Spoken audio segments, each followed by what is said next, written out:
5 minute अपन late आए और 5 minute ॐ शन्नो मित्रः शं वरुणः शन्नो भवद्वर्यमा शन्न इन्द्रो बृहस्पतिः शन्नो विष्णुरुक्रमः नमो ब्रह्मणे नमस्ते वायो त्वमेव प्रत्यक्षं ब्रह्मासि त्वमेव प्रत्यक्षं ब्रह्म वदिष्यामि ऋतं वदिष्यामि सत्यं वदिष्यामि तन्मामवतु तद्वक्तारमवतु अवतु माम् अवतु वक्तारम् ॐ शान्ति शान्ति शान्तिः ॐ सहनाववतु सहनौ भुनक्तु सह वीर्यङ्करवावहै तेजस्विनावधीतमस्तु मा विद्विषावहै ॐ शान्ति शान्ति शान्तिः ॐ यश्छन्दसां वृषभो विश्वरूपः छन्दोभ्योऽध्यमृतात् सम्बभूव समेन्द्रो मेधया स्पृणोतु अमृतस्य देवधारणो भूयासं शरीरं मे विचर्षणं जिह्वा मे मधुमत्तमा कर्णाभ्यां भूरिविश्रुवं ब्रह्मणः कोशोऽसि मेधया पिहितः श्रुतं मे गोपाय ॐ शान्ति शान्ति शान्तिः ॐ अहं वृक्षस्य रेरिव कीर्तिः पृष्ठं गिरेरिव ऊर्ध्वपवित्रो वाजिनीव स्वमृतमस्मि द्रविणगुंसवर्चसं सुमेधा अमृतोक्षितः इति त्रिशङ्कोर्वेदानुवचनम् ॐ शान्ति शान्ति शान्तिः ॐ पूर्णमदः पूर्णमिदं पूर्णात् पूर्णमुदच्यते पूर्णस्य पूर्णमादाय पूर्णमेवावशिष्यते ॐ शान्ति शान्ति शान्तिः ॐ आप्यायन्तु ममाङ्गानि वाक्प्राणश्चक्षुश्रोत्रमथो बलमिन्द्रियाणि च सर्वाणि सर्वं ब्रह्मोपनिषदम् माहं ब्रह्म निराकुर्यां मा ब्रह्म निराकरोत् अनिराकरणमस्त्वनिराकरणं मे अस्तु तदात्मनि निरतेय उपनिषत्सु धर्मास्ते मयि सन्तु ॐ शान्ति शान्ति शान्तिः ॐ वाङ् मे मनसि प्रतिष्ठिता मनो मे वाचि प्रतिष्ठितम् आविराविर्म एधि वेदस्य मणिस्थः श्रुतं मे मा प्रहासीः अनेनाधीतेन अहोरात्रान् सन्दधामि ऋतं वदिष्यामि सत्यं वदिष्यामि तन्मामवतु तद्वक्तारमवतु अवतु माम् अवतु वक्तारमवतु वक्तारम् ॐ शान्ति शान्ति शान्तिः ॐ भद्रन्नो अपि वातयमनः ॐ शान्ति शान्तिः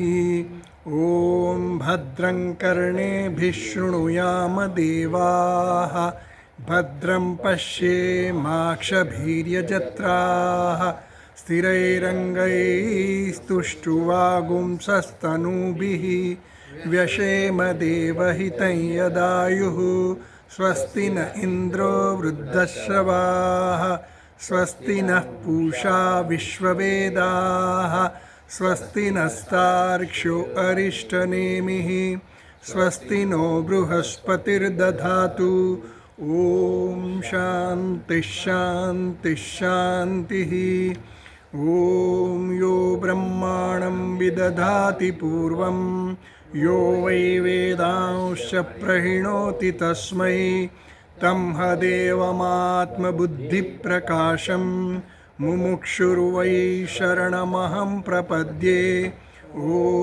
शान्तिः शान्तिः शान्तिः ॐ नमो ब्रह्मादिभ्यो ब्रह्मविद्यासम्प्रदायकर्तृभ्यो वंशर्षिभ्यो महद्भ्यो नमो गुरुभ्यः सर्वोपप्लवरहितः प्रज्ञानघनः प्रत्यगर्थो ब्रह्मैवाहमस्मि ब्रह्मैवाहमस्मि ॐ नारायणं पद्मभवं वसिष्ठं शक्तिं च तत्पुत्रपराशरं च व्यासं शुकं गौडपदं महान्तं गोविन्दयोगीन्द्रमथास्य शिष्यं श्रीशङ्कराचार्यमथास्य पद्मपादं च हस्तमलकं च शिष्यं तन्तोटकं वार्तिककारमन्यान् अस्मद्गुरून् सन्ततमानतोऽस्मि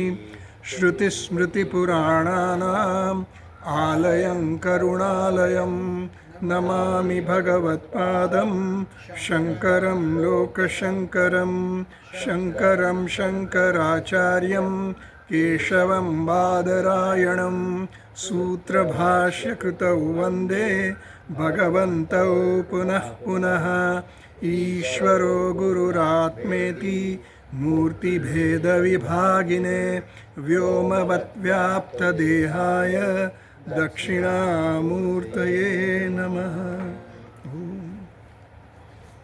ॐ ईशावास्यमिदं सर्वं यत्किञ्च जगत्यां जगत् तेन त्यक्तेन भुञ्जीथाः मा गृधः कस्य स्विद्धनम् હવે ઉપનિષદના મંત્રો આપણે પૂરા કર્યા. હવે આગળ ભાષ્યકારને કંઈક વધારે કહેવાનું છે, એટલે ભાષ્યકાર આગળ જે આપણે વિદ્યામ ચ અવિદ્યામ ચ યત્તદ વેદો ભયમ સહ એ જે મંત્રમાં કહેવામાં આવ્યું ને 11મા મંત્રમાં, એટલે એમાં અવિદ્યા અને વિદ્યાની વાત કરી, બંનેનું સમુચ્ચય કરવાની વાત. તો વિદ્યાનો અર્થ બ્રહ્મ વિદ્યા કેમ નથી કર્યો એની ચર્ચા તે વખતે તો થઈ ગઈ, પણ છતાંય ભાષ્યકારને એવું લાગે છે કે હજી કોઈના મનમાં કર્મ અને જ્ઞાનના સમુચ્ચયની વાત જે છે એમાં જ્ઞાન એટલે બ્રહ્મ વિદ્યા કેમ નહીં લેવું એનો ખુલાસો હજી વધારે કરવાની જરૂર લાગી એમને. એટલે એમણે આ વધારે ખુલાસો આગળ કરવા માટે આ ભાષ્યની રચના કરી છે એમણે. મંત્રો તો આપણે પૂરા કરી નાખ્યા, પણ કર્મ એટલે તો સમજીએ કે કર્મ વિહિત કર્મ, પણ અહીંયા આપણે વિદ્યાનો અર્થ ભાષ્યકારે ઉપાસના કર્યો. તો ઉપાસના કેમ કર્યો અને બ્રહ્મ વિદ્યા કેમ નહીં એની સંશયની વાત ચાલે છે. એટલે એમ કહે છે કે હવે મારે આ ભાષ્યની રચના એટલા માટે કરવામાં આવી કે અવિદ્યા મૃત્યુમ તીર્થવા વિદ્યા અમૃતમ અશ્નુતે. તો એ વિદ્યાનો અર્થ બ્રહ્મ વિદ્યા કેમ નહીં કરવું, કારણ કે આ ઉપનિષદનો મૂળ વિષય તો શું છે? બ્રહ્મ વિદ્યા. અને અહીંયા ક્યાંય પણ ઉપાસનાની વાત એવી રીતે નથી આવી કે વિદ્યા એટલે ઉપાસના કરવો. એટલે હવે આપણે ભાષ્ય વાંચીએ. અવિદ્યા મૃત્યુમ તીર્થવા વિદ્યા અમૃતમ અશ્નુતે વિનાશેન મૃત્યુમ તીર્થવા સંભૂત્યા અમૃતમ અશ્નુતે ઇતિ શ્રુત્વા કેચિત સંશયમ કુર્વન્તિ. કેચિત સંશયમ કુર્વન્તિ, કેટલાક લોકો સંશય કરે છે. શું સંશય કરે છે? અવિદ્યા મૃત્યુમ તીર્થવા વિદ્યા અમૃતમ અશ્નુતે. હવે આ મંત્રો છે ને બધા, એમાં એના અર્થ કઈ રીતે લેવા એ આપણે ભાષ્યકારને અનુસરીને જ આપણે લઈએ છીએ.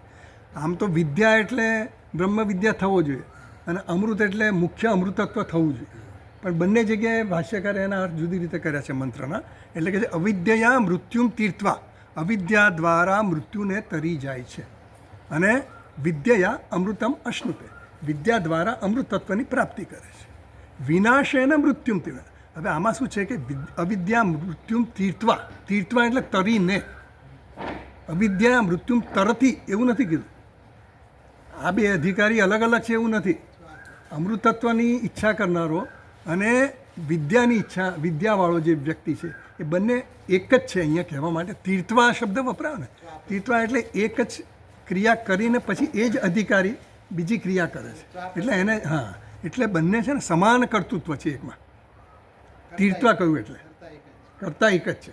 કરતા અલગ અલગ તો એકવાર એક જણો મૃત્યુને તરી જાય છે ને બીજો અમૃતત્વને પ્રાપ્ત કરે છે એવું કહ્યું હોત, પણ એવું નથી કહ્યું. તીર્થવા કહ્યું એટલે જે છે ત્વાંત પ્રત્યય લગાવ્યો એટલે લેબંત જે બધા આવે ને ત્યાં હા એક થઈ ગયા પછી એ જ અધિકારી એ જ વ્યક્તિ બીજી ક્રિયા કરે. આ પૂરી કરી હું ખાઈને પછી ફરવા જઈશ, હું ખાઈને ચાલવા જઈશ.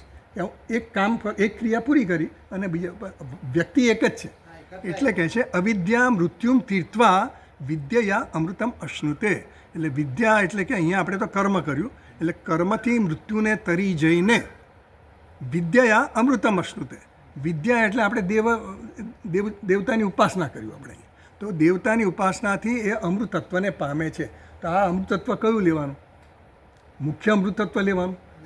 મુખ્ય અમૃતત્વ એટલે શું છે કે એને ફરી જન્મ લેવાનો જરૂર નથી.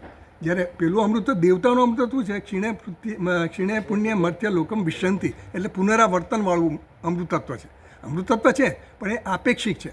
એટલે આપણા મનુષ્યના જીવનના કે બધા જીવાત્માઓના જીવન કરતાં જે અમૃતત્વ છે એની લાઈફ વધારે લાંબી છે. એ દ્રષ્ટિએ એને અમૃતત્વ કહ્યું. એટલે એમ કહે છે કે વિદ્યા અમૃતમ અશ્નુતે વિનાશેન મૃત્યુમ તીર્થવા. વિનાશેન, વિનાશનો અર્થ આપણે ત્યાં વ્યક્ત ઉપાસના કરી. કાર્ય અને કારણની સંભૂતિ અને અસંભૂતિ આવ્યું ને. સંભૂતિ એટલે કે વ્યક્ત અને અસંભૂતિ એટલે અવ્યક્ત, કાર્ય અને કારણ. તો વિનાશેન મૃત્યુમ તીર્થવા સંભૂત્યા અમૃતમ અશ્નુતે. વિનાશેન એટલે વ્યક્તની ઉપાસનાથી, જે વ્યક્ત પ્રત્યક્ષ દેખાય છે, કાર્ય જે દેખાય છે એની ઉપાસનાથી મૃત્યુમ તીર્થવા. પાછું મૃત્યુમ તીર્થવા આવ્યું એટલે મૃત્યુને તરી જઈને સંભૂત્યા અમૃતમ અશ્નુતે. સંભૂત્યા એટલે કે અવ્યક્તની ઉપાસનાથી એ શું પ્રાપ્ત કરે છે? અમૃતત્વ પ્રાપ્ત કરે છે. ઇતિ શ્રુત્વા. આ જે ઉપનિષદમાં જે કહ્યું આ મંત્રો દ્વારા એ અમૃતને પ્રાપ્ત કરે છે. આવું સાંભળીને કેટલાકને કેચિત સંશયમ કુર્વંતી. કેટલાક લોકો સંશય કરે છે. એટલે કે સંશય થાય. હવે જો એના ફૂટનોટ આપણે જોઈએ એમાં 4 નંબરની કેચિત સંશયમ કુર્વંતી. 4થા નંબરની ફૂટનોટ છે સંશયમ. કિમત્ર તત્વજ્ઞાનમ વિદ્યા શબ્દાર્થ અન્યદ્વા ઇતિ રૂપમ. સંશય કયા પ્રકારનો છે? તો કે કિમત્ર તત્વજ્ઞાનમ વિદ્યા શબ્દાર્થ અન્યદ્વા ઇતિ રૂપમ. અહીંયા તત્વજ્ઞાનનો અર્થ એટલે વિદ્યાનો અર્થ તત્વજ્ઞાન નહીં કરતા બીજો અર્થ કેમ લેવામાં આવ્યો? અહીંયા શું લીધો? વિદ્યાનો અર્થ ઉપાસના લીધો. એટલે એમ કહે છે કે અહીંયા તત્વજ્ઞાન અર્થ નહીં કરતા તમે આ અર્થ કેમ કર્યો? એ પ્રકારનો સંશય છે. સંશય થાય ને આપણને. હા આ આવ્યો છે કે નહીં આવે? સંશય છે. ઓબ્જેક્શનમાં આક્ષેપ આવે એ આગળ ફૂટનોટમાં આગળ કહે છે. કારણ કે સંશય કરે ને એટલે ખરેખર એને સમજ નથી પડી કે આ શું છે ખરેખર વિદ્યા એટલે ઉપાસના કરવું કે વિદ્યા એટલે બ્રહ્મ વિદ્યા કરવું. સંશય ત્યાં છે. પેલો પૂર્વ પક્ષી છે ને એનો સંશય શું છે કે તમે અહીંયા વિદ્યાનો અર્થ બ્રહ્મ વિદ્યા જ કરવો જોઈએ. જ્યારે ભાષ્યકારે એનો અર્થ શું કર્યો? ઉપાસના કર્યો. તો ત્યાં સંશય છે મેં કે આ થવો જોઈએ ને આ થવો જોઈએ, આ કેમ કર્યો? એટલે વાંધો પાડે છે. એટલે એમ કહે છે સંશયમાં શું છે? સંશય એટલે નક્કી નથી કરી શકતા કે આ કેમ. જ્યારે હા એટલે એમ કહે છે 4થા નંબરની ફૂટનોટ જોઈએ આપણે. 5મા નંબરમાં કુર્વંતી એટલે કરિષ્યંતી. એટલે એવો સંશય કોઈને થઈ શકે અત્યારે, નહીં તો પછી એ થઈ શકે કે ભાઈ આ કેમ તમે વિદ્યાનો અર્થ ઉપાસના કર્યો અને કેમ એનો બ્રહ્મ વિદ્યા ન કર્યો? તો આ રીતે આ સંશય થાય છે એ કહે છે. આગળ વાંચીએ. વિદ્યા શબ્દેન મુખ્યા પરમાત્મ વિદ્યા એવ કસ્માત ન ગૃહ્યતે અમૃતત્વમ ચ. વિદ્યા શબ્દેને મુખ્યા પરમાત્મ વિદ્યા એવ કસ્માત ન ગૃહ્યતે. વિદ્યા શબ્દ દ્વારા તમે મુખ્ય પરમાત્મ વિદ્યા જ કેમ ગ્રહણ ન કરો? વિદ્યા આપણે સમજ, આ જે ટોપિક ચાલે છે ઉપનિષદનું, અને ઉપનિષદનો મુખ્ય વિષય શું છે? બ્રહ્મ વિદ્યા. તો ઉપાસનાની વાત તો અહીંયા આવી જ નથી. તો આ બ્રહ્મ વિદ્યા ન કરવાની બદલે તમે ઉપાસના અર્થ કર્યો એ કેમ? કસ્માત પરમાત્મા વિદ્યા એવા કસ્માત ન ગૃહ્યતે.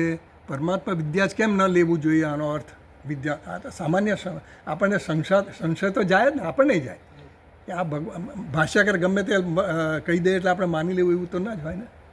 થોડા મનમાં હા વિચાર તો થાય જ આપણને. એટલે કસ્માત ના ગૃહ્યતે અમૃતત્વ. અને અમૃતત્વ પણ કેમ નહીં એવી રીતે લીધું? કે અમૃતત્વનું મુખ્ય અમૃતત્વ કેમ નહીં લેવાનું? એનું કારણ શું? પછી આગળ કહે છે, એમાં ફૂટનોટ છે, 7 નંબરની ફૂટનોટ છે. જો આપણે 6 નંબરની ફૂટનોટ જોઈએ નહીં જોઈએ ને? એ આપણે વાંચ્યું, આ તત્ર તાવત કિમ નિમિત્તમ સંશય ઇતિ વિચાર વાંચ્યું નથી નહીં? એ રહી ગયું. આ ભાષ્યમાં વાંચી લે બીજી વાર. તત્ર તાવત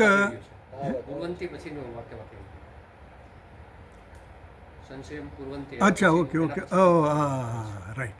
હા તો એ પછી બાકી રહી. હા અતઃ તન્નિરાકરણાર્થમ સંક્ષેપતઃ વિચારણામ કરિષ્યામઃ. અતઃ એટલે કે સંશય કુર્વંતી શ્રુત્વા કેચિત સંશયમ કુર્વંતી. કેટલાક લોકોને સંશય થાય છે, કરે છે. તો શેના માટે કરે છે? અતઃ એ સંશય કરે છે એટલા માટે તન નિરાકરણાર્થમ, એ સંશયનું નિરાકરણ કરવા માટે સંક્ષેપતઃ. ભાષ્યકાર કહે છે હું સંક્ષેપમાં આ વિચાર કરવા માગું છું. આપણે વિચાર કરીશું સંક્ષેપમાં, કારણ કે અત્યાર સુધી ચર્ચા તો થઈ ગઈ બધી, પણ છતાંય હજી આ જે વિષય છે ને જરા મનમાં બેસે નહીં. હજી એક અંદર એ આપણને શંકા રહ્યા કરે, આ કર્યું તો ખરું ભાષ્યકારે, પણ કઈ રીતે કર્યું? ઉપાસના કેમ કર્યું? એટલે એમ કહે છે કરિષ્યામઃ. તો ત્યાં આગળ કરિષ્યામઃ, હા એટલે ભગવાને કીધું ને શ્રદ્ધાવાન લભતે. એટલે શાસ્ત્રમાં શ્રદ્ધા હોવી જોઈએ, ભાષ્યકારમાં પણ શ્રદ્ધા જોઈએ, ગુરુમાં પણ શ્રદ્ધા જોઈએ. એટલે શ્રદ્ધાવાન લભતે જ્ઞાનમ એવું કીધું. તત્પર સંયતેન્દ્રિય, એટલે શ્રદ્ધા હોય તો તમે તત્પર થાઓ. શ્રદ્ધા વગર આપણે તત્પર નથી. કોઈ પણ વસ્તુ આપણે જોઈતી હોય તેમાં શ્રદ્ધા હોય. ડૉક્ટર પાસે જઈએ તો એનામાં શ્રદ્ધા રાખવી પડે, રિક્ષાવાળામાં શ્રદ્ધા રાખવી પડે કે જે મેં કહ્યું એ પ્રમાણે લઈ જશે, સાચા રસ્તે લઈ જાય, ખોટી જગ્યાએ નહીં લઈ જાય. એમ શ્રદ્ધાવાન લભતે. આ તો જ્ઞાનની વાત છે. તો જ્ઞાનમાં તો શ્રદ્ધા જરૂરી છે જ. અને શ્રદ્ધા કેવી હોય છે? યસ્ય દેવે પરાભક્તિ યથા દેવે તથા ગુરવ. જેવી શ્રદ્ધા આપણે દેવતામાં હોય, ઈશ્વરમાં હોય, એવી જ આપણા ગુરુમાં પણ આપણે શ્રદ્ધા હોવી જોઈએ. અને ગુરુમાં પણ શ્રદ્ધા એટલી જ હોવી જોઈએ જેટલી આપણને શાસ્ત્રમાં શ્રદ્ધા. એટલે શાસ્ત્ર, ગુરુ અને ઈશ્વર બધામાં શ્રદ્ધા હોય તો જ આપણે આને માટે તૈયાર થઈએ. નહીં તો આ બધી વસ્તુમાં ડાઉટ આપણને સંશય આવ્યા જ કરે. જ્યાં સુધી સંશય હોય ને, સંશય આત્મા વિનશ્યતિ. જ્યાં સુધી શંકા હોય ત્યાં સુધી આપણું મન છે ને આ બધી વસ્તુ સ્વીકારે નહીં, પછી ડાઉટ જ કર્યા કરે ઓલવેઝ. આવું હશે, આ કંઈ સાચું હશે, પ્રમાણ વિશે ડાઉટ જાય, પ્રમેય વિશે ડાઉટ જાય, એટલે બધા ડાઉટ ઘણી જગ્યાએ જાય આપણને. એટલે આપણું મન પછી સ્થિર ન થઈ શકે. એટલે કે શ્રદ્ધાવાન લભતે જ્ઞાન તત્પર સંયતેન્દ્રિય. એટલે આપણે આપણી ઇન્દ્રિયોનો સંકોચ ક્યારે કરીએ? ઇન્દ્રિયોનો સંયમ ક્યારે કરીએ? જ્યારે શ્રદ્ધા થાય કે નહીં આ વસ્તુ કરવા જેવી છે. ગુરુજીએ જ્યારે કીધું કે આ વસ્તુ તમારે આવી રીતે કરવાની, તમારે ઇન્દ્રિયોનો સંયમ રાખવાનો, બહિર્મુક્તામાંથી અંતર્મુખ થવા માટે આટલું કરો, બધું કરવાનું કહ્યું. પણ આપણે એમ લાગે આ પ્રેક્ટિકલ નથી, તો શ્રદ્ધા નથી આપણી. પ્રેક્ટિકલ નથી એવો શબ્દ આવે ને એટલે ચીટિંગ, એ આપણે અંચાઈ કહેવાય. આપણે શું છે કે ન કરવા માગતા એટલે પ્રેક્ટિકલ નથી એવો શબ્દ વાપરીએ આપણે. પણ જ્યારે આપણે આને સમર્પિત હોઈએ તો આપણે પછી એ વસ્તુ પ્રેક્ટિકલ છે એમ સમજીને જ કરવું પડે. એટલે શ્રદ્ધાવાન લપતે જ્ઞાનમ તસ્માદ અજ્ઞાન સંભૂતમ રુસ્થમ જ્ઞાનાસી નાત્મના. ભગવાને એવું કહ્યું કે આ જ્ઞાનરૂપી અસીન એટલે કે તલવારથી આને છેદી નાખવા. એટલે શ્રદ્ધા હોવી જરૂરી છે. સંશયમ યોગમ આતિષ્ઠોત્તિષ્ઠ ભારતે અર્જુનને કીધું ભગવાન કે તું આ સંશય કાઢી નાખ તારામાંથી. સંશય જ્યાં સુધી હશે ત્યાં સુધી તું આને માટે તૈયાર નહીં થાય, આ જ્ઞાન માટે તૈયાર નહીં થાય. અર્જુનને ઉપદેશ કરે છે ને ભગવાન. એટલે ભગવાન એને કહે છે કે તું બધો શંકા કરે. હું જે કહું છું ને શ્રદ્ધસ્વ, મારા પર તું શ્રદ્ધા રાખ, હું જે કહું છું ને એને તું બરાબર સાંભળ અને એનું અનુસરણ કર. એટલે કહે છે કે અતઃ અને એટલે સંશયનું નિરાકરણ બહુ જરૂરી છે. સંશય જ્યાં સુધી હશે ત્યાં સુધી શ્રદ્ધા નહીં જન્મે, અને શ્રદ્ધા નહીં જન્મે તો આપણું મન ત્યાં એકાગ્રતા નહીં થાય અને આપણે એને સ્વીકારીએ પણ નહીં. કહે છે એટલે સાંભળી લીધું એટલું જ થાય. એટલે સંશય નિરાકરણાર્થમ સંક્ષેપતઃ વિચારણમ કરિષ્યામઃ. પછી આગળ વાંચીએ. તત્ર તાવત કિમ નિમિત્તઃ સંશયઃ ઇતિ ઉચ્યતે. 6 નંબરની ફૂટનોટ છે જુઓ. નનુ વ્યાખ્યાનસ્ય નિર્ણયાર્થત્વાत् કુતઃ સંશય ઇતિ આશંક્ય સમાધત્તે. એટલે કે આ મંત્રો પર વ્યાખ્યાનસ્ય નિર્ણયાર્થત્વાत्, આ મંત્રો પર અમે વ્યાખ્યાન તો આગળ કરી ગયા, આપણે 11મો મંત્ર કર્યો ને, તો એમાં આ વસ્તુ આવી ગઈ, વિદ્યા અને અવિદ્યા બંને વસ્તુ આવી ગઈ, અમૃતત્વ પણ આવી ગયું, એમાં પણ ચર્ચા થઈ ગઈ. તો કહે છે કે નનુ વ્યાખ્યાનસ્ય નિર્ણયાર્થત્વાદ કુતઃ, આ વ્યાખ્યાન થઈ ગયું તો પછી સંશય રહેવાનું કારણ શું છે? ઇતિ આશંક્ય સમાધત્તે, એટલે એનું સમાધાન કરે છે. એટલે તત્ર તાવદ ઇત્યાદિના, એટલે એ નિશ્ચય થઈ ગયો છે છતાંય સંશય છે, એટલા માટે અમે આ ફરીવાર સંક્ષેપમાં એનો વિચાર કરીએ છીએ. ભાષ્યકાર આ બધું સમજાવવું પડે. તમે તમારું કંઈ હવે કંઈ કહેવાનું નથી એટલે પાછું રિપીટ કરો છો એવું છે તો કે એવું નથી. કારણ કે આમાં સંશય, આ બહુ ગૂઢ વિષય છે અને આમાં સંશય આવવાની પૂરેપૂરી સંભાવના છે. કારણ કે એકદમ સ્પષ્ટ હજી થતું નથી. કારણ કે આપણા મનમાં જે સંસ્કાર પડે વિદ્યા એટલે શું, તો આપણે સામાન્ય રીતે વિદ્યા એટલે કાં તો આપણે ગણિત વિદ્યા કે ભૌતિક વિદ્યાઓ બધી સમજીએ, અથવા તો વિદ્યા એટલે આપણે બ્રહ્મ વિદ્યા સમજીએ. બાકી આ ઉપાસના માટે આ વિદ્યા શબ્દ વપરાયો એ તો બ્રાહ્મણ ઉપનિષદ, જે બૃહદારણ્યક ઉપનિષદમાં જ્યારે વપરાયો વિદ્યા દેવ લોક, એનો અનુસંધાન લઈને પછી ભગવાન ભાષ્યકારે આવી રીતે કીધું કે આનો ઉપાસના શબ્દનો અર્થ આવી રીતે કરવાનો. તો વિદ્યા એનો અર્થ ઉપાસના કર્યો, એના માટે સંશય રહે નહીં, એટલા માટે આ ફરીવાર કહે છે. તત્ર તાવત કિમ નિમિત્તમ સંશય ઇતિ ઉચ્યતે. આગળ વાંચીએ. વિદ્યા શબ્દેન મુખ્યા પરમાત્મ વિદ્યા એવ કસ્માત ન ગૃહ્યતે અમૃતત્વમ ચ. એટલે આપણે જે વાત કરીએ કે વિદ્યા શબ્દને મુખ્ય પરમાત્મા વિદ્યા કેમ, મુખ્ય પરમાત્મા વિદ્યા કેમ નથી લેતા, અને કેમ તમે અમૃતત્વનો અર્થ પણ મુખ્ય અમૃતત્વને એને ગૌણ અમૃતત્વ લીધું, એનું કારણ શું, એવી જે શંકા છે એમ કહે છે. કસ્માત ન ગૃહ્યતે, મુખ્ય કેમ લીધું અને સામાન્ય કેમ ન લીધું, જે આપણી સમજ છે એ પ્રમાણે કેમ ન લીધું. હવે આમાં એવું છે કે વિદ્યાનો અર્થ ઉપાસના કરવો એ ભાષ્યકારે નક્કી કર્યું, એ ઉપનિષદના આધારે જ નક્કી કર્યું. એટલે ભાષ્યકાર હવે એને વિસ્તારથી કહે છે. 8મા નંબરની ફૂટનોટ જુઓ. 7મા નંબરની ફૂટનોટ જુઓ. કસ્માત ન ગૃહ્યતે ઇતિ મુખ્ય ત્યાગે હેતુ અદર્શનાથ સંશય ઇતિ ભાવ. સંશય કેમ જમ્યો? મુખ્ય અર્થ નહીં લેતા. ઉપનિષદ બ્રહ્મ વિદ્યાનું જ નિરૂપણ કરે છે, તો એ વિદ્યાનો અર્થ બ્રહ્મ વિદ્યા ન કર્યો, મુખ્ય અર્થ બ્રહ્મ વિદ્યા થવો જોઈએ, એ ન કરવાનો હેતુ શું છે એ દેખાડવા માટે સંશય છે. સંશય કરવાનો ભાષ્યકાર જ સંશય કરે, આવો હશે કે નહીં ખબર નથી. અને આપણને ભવિષ્યમાં સંશય જન્મે, ઘરે જઈને આપણે વિચારતા આ ખરું તો ખરું પણ કેમ આવું કર્યું, એટલે આપણને પણ સંશય જન્મે, તો એના ખુલાસા કરવા માટે કહે છે. 8મો કહે છે, 8મી અમૃતત્વમ ચ ઇતિ અત્રાપી મુખ્યમ આપેક્ષિકમ વા ઇતિ સંશયાકાર દ્રષ્ટવ્ય. એટલે આપેક્ષિકમ અમૃતત્વ લીધું, મુખ્ય અમૃતત્વ નથી લીધું અહીંયા, તો એનું પણ આપણને ચિંતા થાય, એટલે એનો પણ સંશય જન્મે. યદ્વા સંશયમ કુર્વંતી ઇતિ અત્ર આક્ષેપ એવ સંશય શબ્દાર્થ. એટલે કાં તો પ્રશ્ન પણ થાય, આને વાંધો પણ પડે કે તમે આવું કઈ રીતે તમારી મનધારું અર્થ કેવી રીતે કરી શકો, મનમાં તમે જેવું ઈચ્છો એવો અર્થ કરી નાખો, તમને અનુકૂળ પડે, સગવડ પ્રમાણે તમે અર્થ લઈ ન શકો ને. હું તો આવું સમજ્યો હતો, અરે તું એવી રીતે સમજ્યો પણ ન ચાલે, અહીંયા જે કહ્યું છે એ જ સમજવું પડે. એટલે ભાષ્યકાર આ બધું ચોખ્ખું કરવું પડે. એટલે કહે છે સંશય કુર્વંતી ઇતિ અત્ર આક્ષેપ એવ. સંશય બે પ્રકારનો, આ ચીકુ છે કે પેલું કીવી છે. આપણને પેલું ચીકુ અને કીવી સરખા જ દેખાય, એનો કલર સરખો દેખાય. આપણે આ ચીકુ છે કે કીવી છે, ના ચીકુ છે, ના કીવી છે, ના ચીકુ છે, ના કીવી, એવું આપણે સંશય છે તો એ સંશય કહેવાય. અને આ ચીકુ જ છે, કીવી નથી એવું કહીએ ને તો સંશયનો નિરાકરણ થઈ. પણ કોઈને ખબર જ ન પડતી, ચીકુ એ ખબર નથી, જો આને ચીકુ કહેવાય, જો આને કીવી કહેવાય એવું કહીએ તો એ પેલું જિજ્ઞાસા હોય અને જાણવાની જિજ્ઞાસા. તો એ પ્રશ્ન કરે. સંશય જન્મવાના કારણો બધા ઘણા હોય.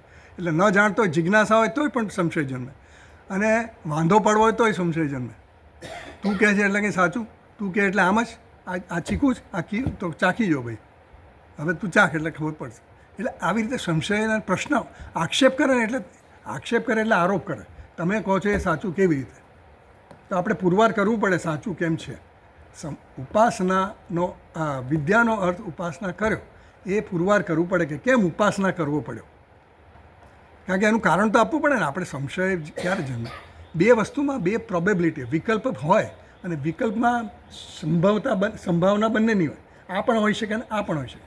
તો પછી આપણે એને ખુલાસો કરવો પડે, આ ન હોઈ શકે, આ જ હોઈ શકે. એટલે સંશયનું નિરાકરણ કરવું પડે. યદ્વા સંશયમ કુર્વન્તિ ઇત્યત્ર આક્ષેપઃ એવ સંશય શબ્દાર્થઃ કિમ નિમિત્તઃ ઇતિ અસ્ય કિમાકારકઃ ઇતિ. એટલે કયા કારણથી, કયા પ્રકારનો સંશય છે તમારો, કયા નિમિત્તથી તમે સંશય કરો છો એવું કહેવા માગે છે. વિદ્યા શબ્દેન ઇત્યાદિ આકાર ઉક્તિ વ્યાખ્યેયમ.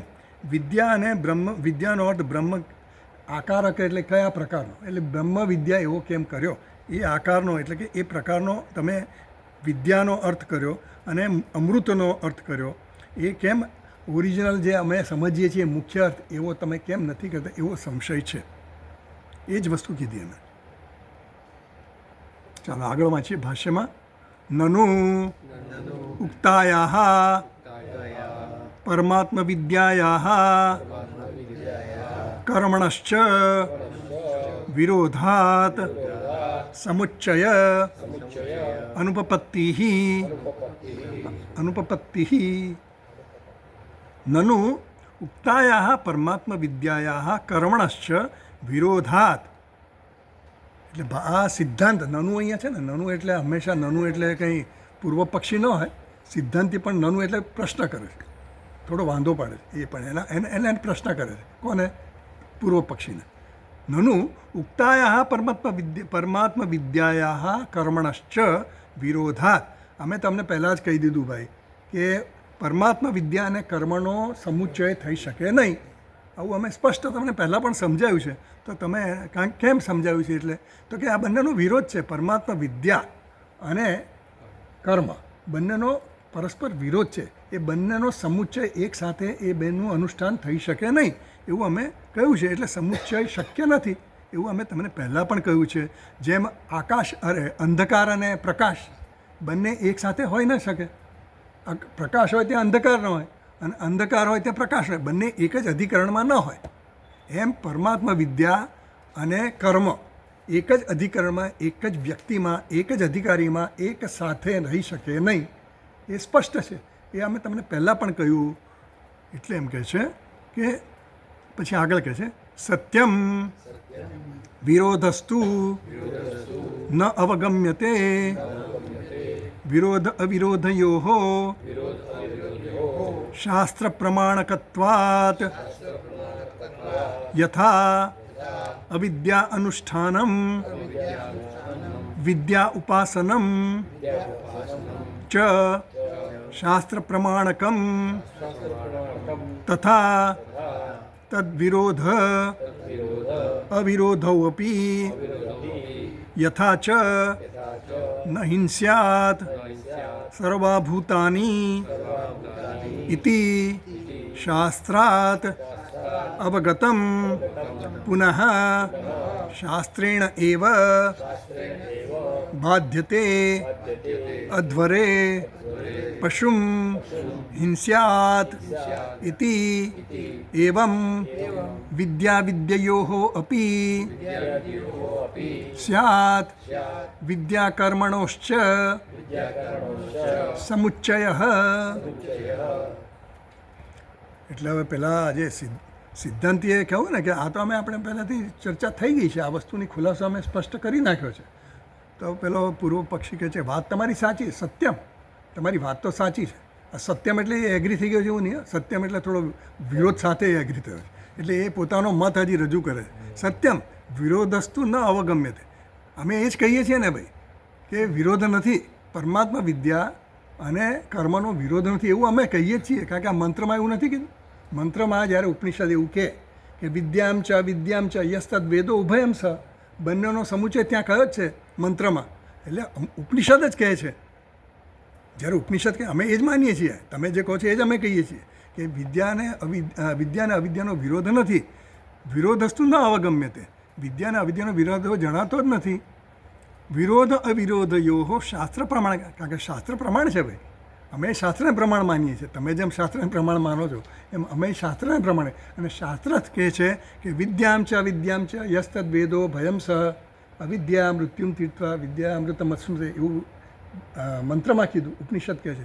તો એમ કહે છે કે વિરોધ અને અવિરોધ, કર્મનો અને ઉપાસના, કર્મ અને વિદ્યા અને અવિદ્યાનો વિરોધ છે અને અવિરોધ છે, એ બંને જે છે એના માટે શાસ્ત્ર પ્રમાણ છે. આપણે કોઈ પ્રમાણ ન હોય છે, કારણ કે અપૌરુષેય છે. શાસ્ત્ર કેવું છે? અપૌરુષેય છે. એટલે શાસ્ત્ર અપૌરુષેય છે, એટલે પુરુષની મતિથી જે કંઈ પણ એની જે મતિની જે મર્યાદાઓ છે એ મર્યાદાથી પર છે શાસ્ત્ર.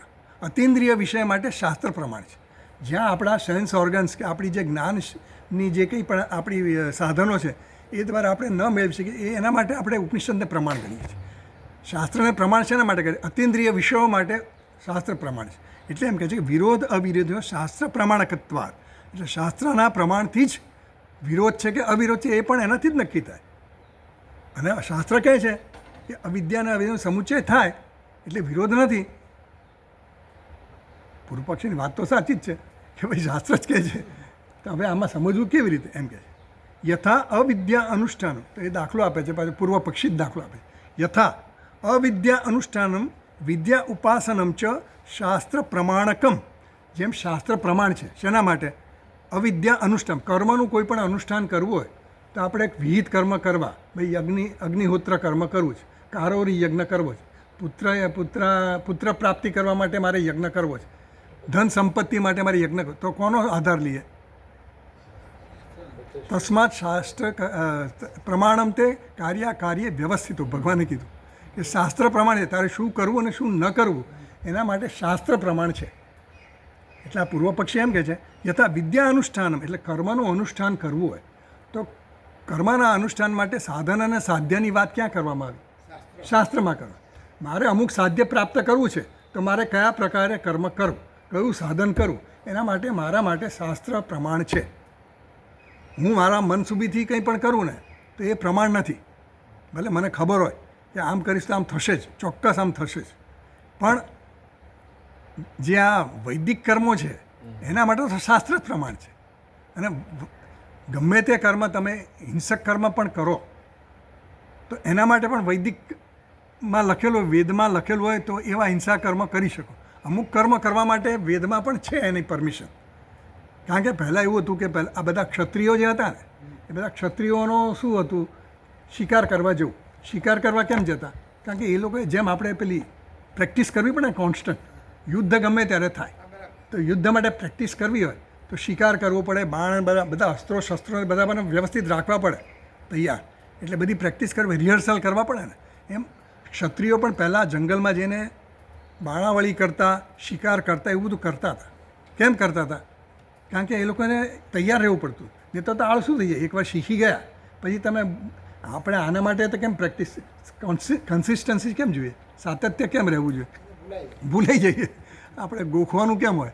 ગોખ્યા પછી એ ભૂલી જઈએ છીએ જો એનો સમય જતો. એટલે સતત પ્રેક્ટિસ કરવી પડે. એટલે કોઈ પણ ફિલ્ડમાં, કોઈ પણ ક્ષેત્રમાં. એટલે એમ કહે છે યથા અવિદ્યા અનુષ્ઠાનમ વિદ્યા ઉપાસનમ છે શાસ્ત્ર પ્રમાણ. એટલે શાસ્ત્રને અનુરૂપ જ કર્મ અને કર્મફળને આપણે સમજીએ છીએ. ઉપાસના પણ કઈ રીતે કરવી એના માટે પણ શાસ્ત્ર પ્રમાણ છે. અને ઉપાસનાનું ફળ પણ શું છે એ પણ. એટલે મારે અમુક ફળ જોઈએ છે તો એના માટે કયા પ્રકારનું કર્મ કરવું કે કયા પ્રકારની ઉપાસના કરવી એના માટેનું પ્રમાણ શું છે? શાસ્ત્ર પ્રમાણ છે. એટલે એમ કહે છે કે શાસ્ત્ર પ્રમાણ છે. અમે એને માનીએ જ છીએ. કર્મ કરવાથી અમુક ફળ મળશે એ શાસ્ત્ર કહે છે, આ કર્મ કરવાથી આ ફળ મળશે, આ ઉપાસના કરવાથી આ ફળ મળશે. એટલે શાસ્ત્ર અમારા માટે પ્રમાણે. તથા તદ વિરોધ અવિરોધ એવી જ રીતે જેવી રીતે શાસ્ત્ર આના માટે પ્રમાણ છે એવી જ રીતે વિરોધ છે કે અવિરોધ છે, વિદ્યા અને અવિદ્યાનો વિરોધ છે કે વિદ્યા અને અવિદ્યાનો અવિરોધ છે, એના માટે પણ શાસ્ત્ર જ પ્રમાણ છે. એ આ સ્થાપિત કરવા માગે છે કે શાસ્ત્ર પ્રમાણ છે, બરાબર છે. તો વિદ્યા અને અવિદ્યા માટે પણ શાસ્ત્ર પ્રમાણ છે. તો હવે વિદ્યામ છે અવિદ્યામ એ જે કહ્યું અહીંયા કે બંનેનો સમુચ્ચય કરવો, તો એના માટે શાસ્ત્ર પ્રમાણ થયું કે નહીં? વાત સાચી છે ને? વકીલો આ આર્ગ્યુમેન્ટ કરતા ને કોર્ટમાં, એટલે આવા આર્ગ્યુમેન્ટ કરે એટલે આપણને તો થાય આ વાત તો સાચી, હવે આગળ શું કરશે એમ થાય. તો એમ કહે છે યથાચ ન હિંસ્યા સર્વભૂતાની. શાસ્ત્રમાં આવો શબ્દ છે, વાક્ય છે, ન હિંસ્યા સર્વભૂતાની. આવો નિયમ છે, સામાન્ય નિયમ. કેવો નિયમ છે? ન હિંસ્યા સર્વ, કોઈ પશુની કે કોઈ જીવની હિંસા ન કરવી, એવો સામાન્ય નિયમ આપવામાં આવ્યો છે. ક્યાં આપવામાં આવ્યો છે? શાસ્ત્રમાં. ઇતિ શાસ્ત્રાત અવગતમ પુનઃ. આ શાસ્ત્ર દ્વારા આપણને જણાવવામાં આવ્યું શું? કે ન હિંસ્યાત સર્વ, હિંસા નહીં કરવી. પુનઃ શાસ્ત્રેણ એવ બાધ્યતે. હવે શાસ્ત્ર જ આ વાક્યનો જાણે કે બાધ કરતો હોય એવું આપણને લાગે છે. શાસ્ત્રમાં જ બીજું કહેવામાં આવ્યું છે ક્યાંક. શું કીધું છે? અધ્વરે પશુમ હિંસ્યાત ઇતિ. અધ્વર એટલે કે યજ્ઞ. યજ્ઞમાં તમારે પશુની હિંસા કરવી, પશુનો બલિ આપવો, એવો એક કોઈક યજ્ઞ છે. જેમ આગળ આવીએ ને પેલો શેન યાગની વાત આવી હતી.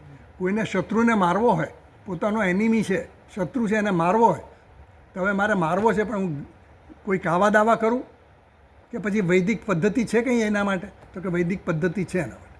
તો શેન યાગ કરવાનો. શેન યાગ એટલે શેન એટલે કે પેલું પક્ષી છે. શેન એટલે કે ગરુડ કહો કે ગીધ કહો કે જે હશે. શેન પક્ષી છે, પક્ષીનું નામ હોક એને કહે.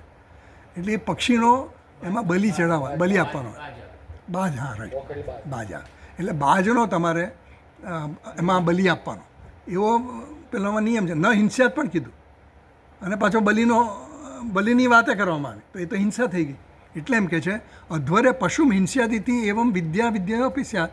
એટલે અહીંયા યજ્ઞમાં પણ તમને પશુની બલિ ચડાવવાની વાત આવી, એ હિંસા થઈ. એક બાજુથી સામાન્ય નિયમ એવો કહ્યો કે હિંસા નહીં કરવી, અને આ તો હિંસા થઈ દેખીતી.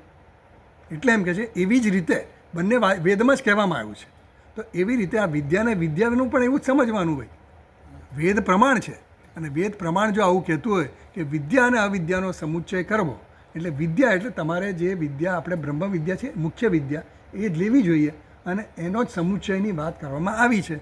એવમ, કારણ કે જેમ હિંસા અને ન હિંસા, દેખીતી હિંસા દેખાય છે, પશુની હિંસા થતી દેખાય છે, છતાં પણ ન હિંસ્યા જે છે એનો આપણે ઉપરવટ થઈને કરીએ છીએ હિંસા. દેખીતી હિંસા છે પણ એ હિંસા નથી એવું કહેવા માગે છે. હિંસા હોવા છતાં વેદમાં કહેવામાં આવ્યું છે એટલે એ હિંસા નથી. વેદની આ પરમિશન છે, વેદની આને માટેની એગ્રીમેન્ટ છે, એનું સમર્થન છે. એટલા માટે આને હિંસા ન કહેવાય. કોને? જે પેલું પશુનું બલિ આપવાનો છે ને જે યજ્ઞમાં, એને હિંસા ન કહેવાય એમ કહે છે. એવં વિદ્યા વિદ્યયો અપી સ્યાત વિદ્યા કર્મણોશ્ચ સમુચ્ચય. એટલા માટે વિદ્યા અને કર્મનો સમુચ્ચય પણ થઈ શકે.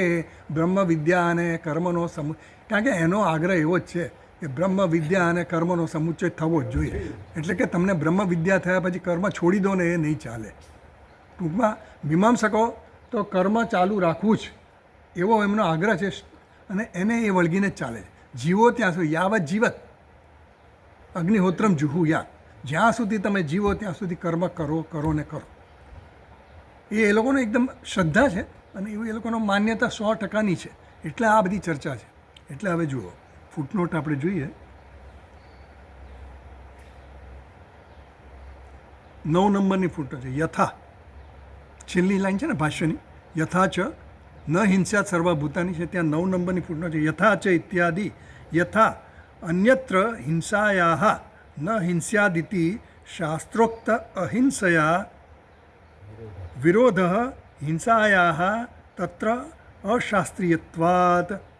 એટલે યથા અન્યત્ર હિંસાયા, બીજે કંઈ હિંસા, ધારો કે અન્યત્ર ક્યાંય હિંસા હોય, શાસ્ત્ર કહે છે ન હિંસા ન કરવી, એવું શાસ્ત્ર કહે છે, બરાબર.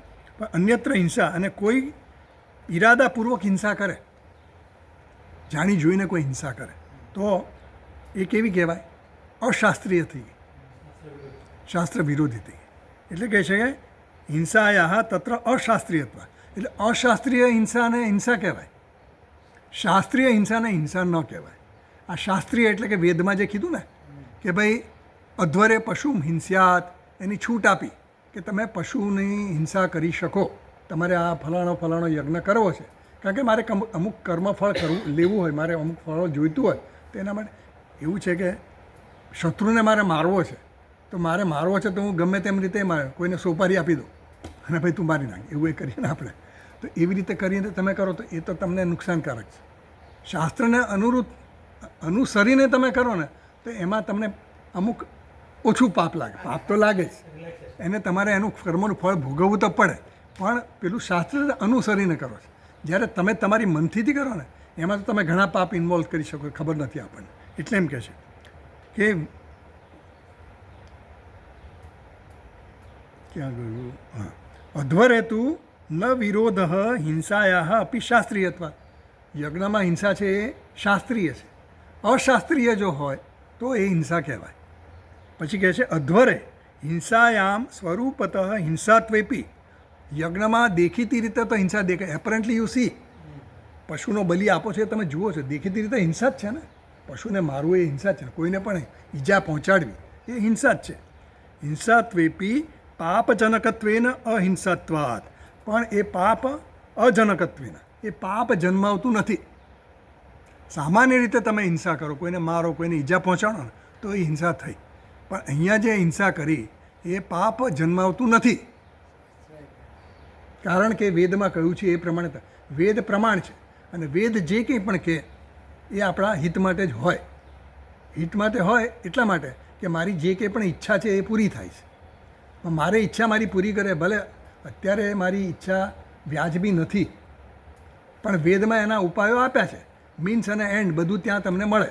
એટલે તારે અમુક પરિણામ જોઈતું હોય, અમુક ફળ જોઈતું હોય તો આ પ્રમાણે કર, એ પ્રમાણે વેદમાં કહેવામાં આવ્યું છે. એટલે એમ કે છે કે વેદને અનુસરીને તમે કંઈ પણ કર્મ કરો તો એ તમને પાપ જન્માવતું નથી, એટલે એને હિંસા કહેવામાં આવતી. એટલે શાસ્ત્રીય કર્મ હોય ને એ દેખીતી રીતે ભલે હિંસાવાળું હોય પણ એ હિંસા કહેવાતું નથી, એ પાપ જન્માવતું નથી.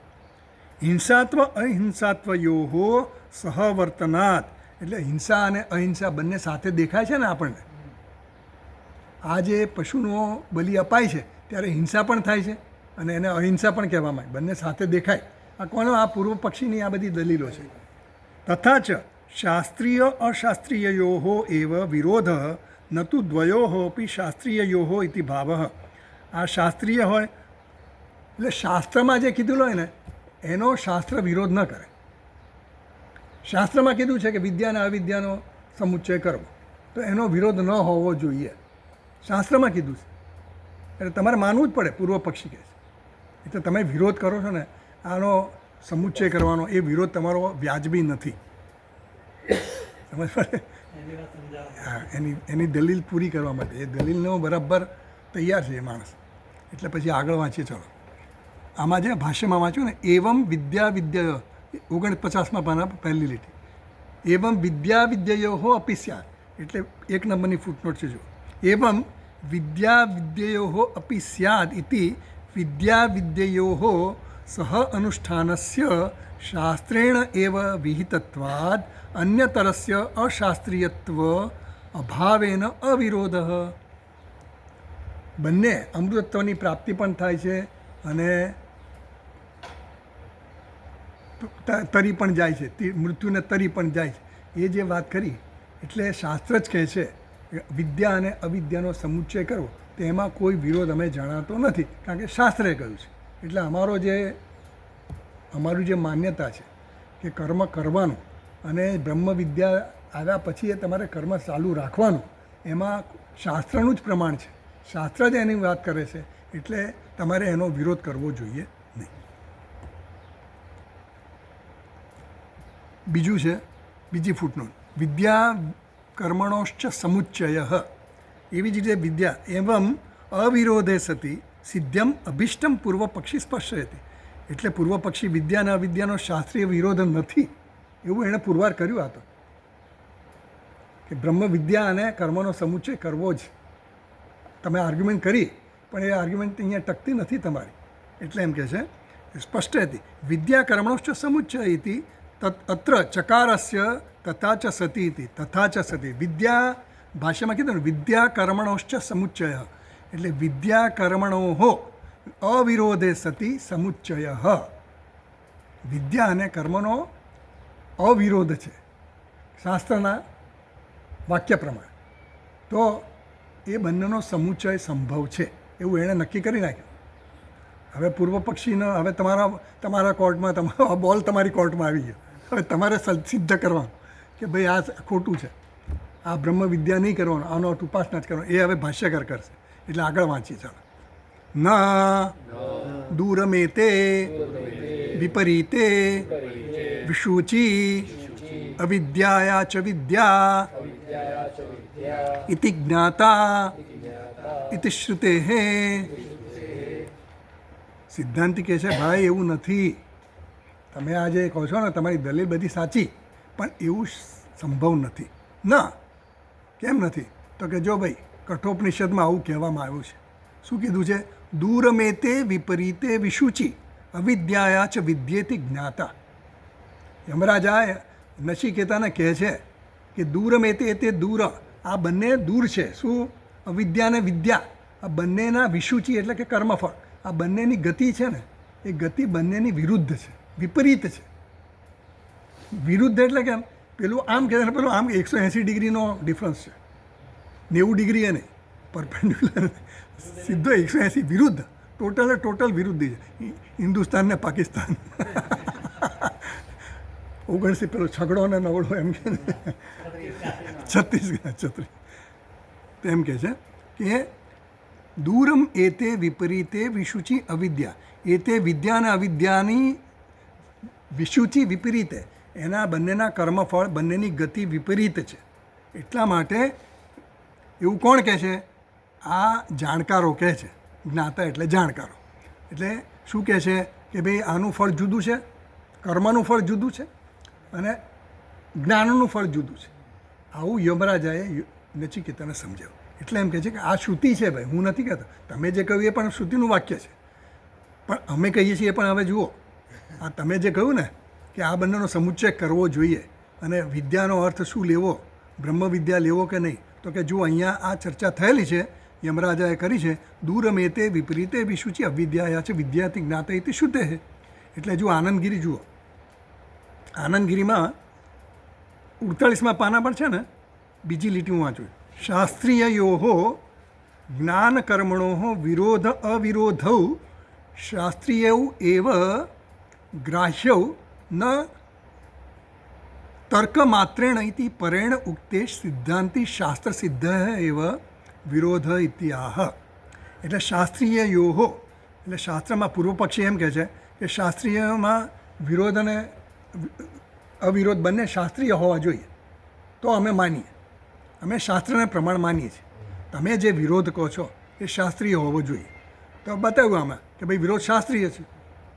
આ બતાવ્યું ને દૂરમેતે વિપરીતે વિશુચિ, એ દ્વારા બતાવ્યું કે બંનેનો વિરોધ છે. વિદ્યા અને અવિદ્યા વિરોધ છે, બંનેના ફળ જુદા છે એટલે એનો સમુચ્ચય થઈ શકે જ નહીં.